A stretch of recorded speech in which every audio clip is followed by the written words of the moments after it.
Bonjour à tous et bienvenue à Street Foot, toujours en direct de Doha avec Raïd, le spécialiste du football tunisien. Bonjour Raïd. Bonjour Anis, bonjour à la communauté de Street Foot. Alors, on va revenir aujourd'hui sur les matchs qui se sont déroulés dernièrement concernant les sélections africaines et notamment la Tunisie, Raïd, qui perd 1-0 face à l'Australie. Grande déception. Grosse déception, on en avait parlé déjà lors de la dernière émission.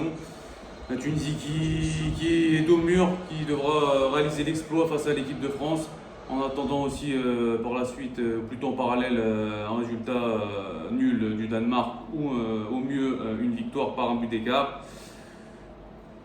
Peu d'espoir du côté des supporters, mais bon, il y a encore un infime espoir et je pense qu'il faut se servir de ça pour continuer à les encourager. Revenons au match. Que s'est-il passé? Il y a eu un seul changement opéré par l'entraîneur tunisien Jalil Kadri. Il a mis Naïmi Sliti à la place de Ben Slimane. Toujours la même tactique avec les trois défenseurs centraux. La Tunisie aurait peut-être pu jouer en 4-3-3 face à un adversaire contre qui elle savait qu'elle allait avoir le ballon, non? Clairement, Jalil Kadri qui s'est complètement loupé sur ce match au niveau tactique. Voilà, on est face à une équipe qui est normalement plus faible que celle des Aides de Carthage. Donc de jouer en 5-2-3, c'était pas forcément la bonne solution. Justement, il fallait jouer en 4-3-3 avec justement un milieu qui fasse le jeu tel un Ben Lomban ou un Nibal Mejri. Malheureusement, Jalil Kadri n'a pas su avoir cette réflexion-là. Pourtant, elle n'était pas si compliquée. Malheureusement, voilà, on a vu la physionomie du match, on a vu cette défaite qui a déçu tout le peuple tunisien.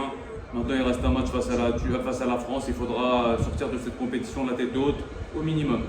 La Tunisie qui rencontrera dans le troisième match de ce groupe l'équipe de France. L'équipe de France qui est déjà qualifiée. C'est de bon augure pour la Tunisie. Enfin, en tout cas, c'est beaucoup plus positif que si l'équipe de France n'était pas qualifiée.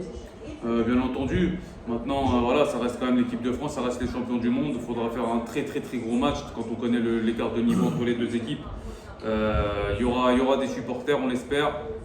Voilà, maintenant, la Tunisie est quand même très loin de cette qualification. Je pense que l'objectif premier, c'est de faire une bonne performance et de sortir la tête haute. Et puis pour l'exploit, on verra par la suite. La Tunisie, donc, qui elle rencontrera la France. Le Cameroun aujourd'hui qui jouait contre la Serbie. Un match, on va dire, spectaculaire. 3 buts partout et la rentrée de Vincent Aboubakar à la 55e minute qui a tout changé. Oui, bien sûr, les Camerounais, on sait que voilà, depuis quelques mois, ça fait des performances plus qu'en demi-teinte avec leurs matchs amicaux qu'on a pu visualiser, notamment face à l'Ouzbékistan et le Panama. Voilà, on voit quand même une équipe qui est orgueilleuse quand même. On voit des joueurs qui malgré ces contre-performances sont là. Aujourd'hui, il y a eu un très bon match quand même face à la Serbie. La Serbie, ça reste quand même une très grosse équipe en Europe. Mener 3 buts à 1. Mener 3 buts à 1. Et puis voilà, avec l'entrée d'Aboubacar, le capitaine qui a tout changé. On sait voilà, qu'en interne, entre les joueurs, c'est pas non plus au beau fixe. On voit que Aboubacar et Choupo-Moting par exemple, voilà, c'est plutôt franc, on le voit sur le terrain, on le voit notamment au premier match, lors du changement, voilà, c'est plutôt franc entre les joueurs. Vincent Aboubacar qui a fait une passe décisive. Exactement, aujourd'hui ça a bien, pour le coup, ça a bien fonctionné les deux. Donc je pense que ça va donner des idées à Rigobertson de mettre les deux pointes. Maintenant voilà, malheureusement pour le Cameroun, il faudra faire un exploit et battre impérativement le Brésil, chose qui à mon avis va être très compliquée. Voilà. Le Brésil qui joue ce soir face à la Suisse, ça va être très compliqué pour les Camerounais. Le Ghana actuellement qui est en train de mener 2-0 face à la Corée du Sud, très bonne opération des Ghanéens. Exactement, donc le match est en direct, on est vraiment en immersion là à Doha, on regarde le match, les Ghanéens qui ont vraiment pris ce match par le bon bout, ont directement attaqué, poussé, étouffé cette équipe sud-coréenne, voilà 2-0 à la mi-temps. Je ne vois pas les Coréens revenir dans ce match. Je pense que voilà, l'entraîneur ghanéen a opté pour la bonne tactique. Le Ghana qui à mon avis, devra batailler face à l'Uruguay au dernier match pour une qualif en huitième de finale, en espérant une revanche de 2010 pour ce match. Alors, l'équipe du Ghana qui mène et la surprise vient d'hier. La surprise, le Maroc qui a battu la Belgique 2-0.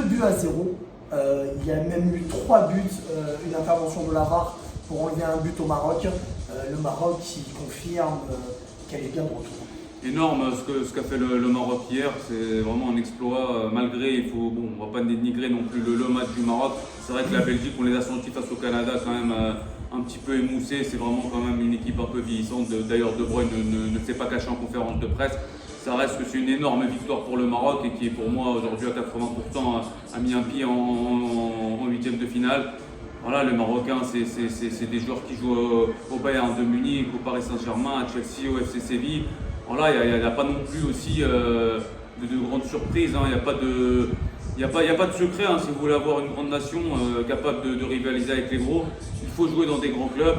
Chose que par exemple les joueurs tunisiens ne font pas et préfèrent rester au Qatar, en Arabie Saoudite, dans les pays où voilà, on se détend, on profite du soleil et on n'est pas forcément concerné par le football à 100%. L'équipe du Maroc est entraînée par Walid Regragui. Walid Regragui, jeune entraîneur. On voit qu'il y a une cohésion, on voit que les joueurs le suivent, on voit que tactiquement c'est très discipliné. Cette équipe du Maroc qui va rencontrer lors de ce troisième match une équipe qui est déjà éliminée, qui est le Ghana. Le Canada, pardon. Le Canada, peut-on espérer voir le Maroc aller, on va dire, rêver d'aller un peu plus loin que les huitièmes si qualification il y a, mais normalement. Bien sûr. Déjà, voilà, il faut remercier quand même Walid Regragui pour avoir complètement changé cette équipe en l'espace d'un mois et demi. Voilà, pour nous, voilà, on suit le football africain, on n'est pas du tout surpris par ce que fait Walid Regragui. Moi personnellement, je le suis depuis qui a gagné la Ligue des Champions avec le Wydad Casablanca. Qui a fait du très grand boulot avec le FUS de Rabat, déjà il y a quelques années. Voilà, c'est pas étonnant de le voir aujourd'hui à ce niveau. Regragui, c'est quelqu'un qui rassemble les joueurs, c'est quelqu'un qui a une très bonne communication avec ses joueurs, qui est très proche de ses joueurs, chose que le Maroc n'a pas connue depuis 2004 avec Badou Zaki, avec cette CAN où voilà, on avait senti vraiment au-delà du talent un collectif. Aujourd'hui, on retrouve ça du côté marocain. Je pense que bien entendu, oui, pourquoi pas rêver d'un quart de finale pour le Maroc. Il faut voir loin. En tout cas, les hommes de Walid Regragui ont confirmé hier sur le terrain face à une équipe belge, disons, un peu vieillissante. En tout cas, c'est ce que les joueurs eux-mêmes disent, notamment de la part de De Bruyne. Le Maroc, le Ghana, le Cameroun qui a entre guillemets un peu son destin encore en main, mais même s'il joue contre le Brésil, aujourd'hui, avec la Tunisie qui déçoit, effectivement. Maintenant, voilà, comme je l'ai dit, reste un match. Il reste une troisième journée pour toutes les équipes africaines. Effectivement, le Maroc aujourd'hui est en pole position pour passer ce deuxième tour. On verra pour les autres et on espère vraiment des surprises d'ici la fin de semaine. En tout cas, on suivra tout ça et puis on termine la deuxième mi-temps de Ghana contre la Corée du Sud et espérons une victoire ghanéenne. Et on reviendra vers vous pour vous faire un nouveau live. Merci beaucoup et à bientôt. À bientôt. Au revoir.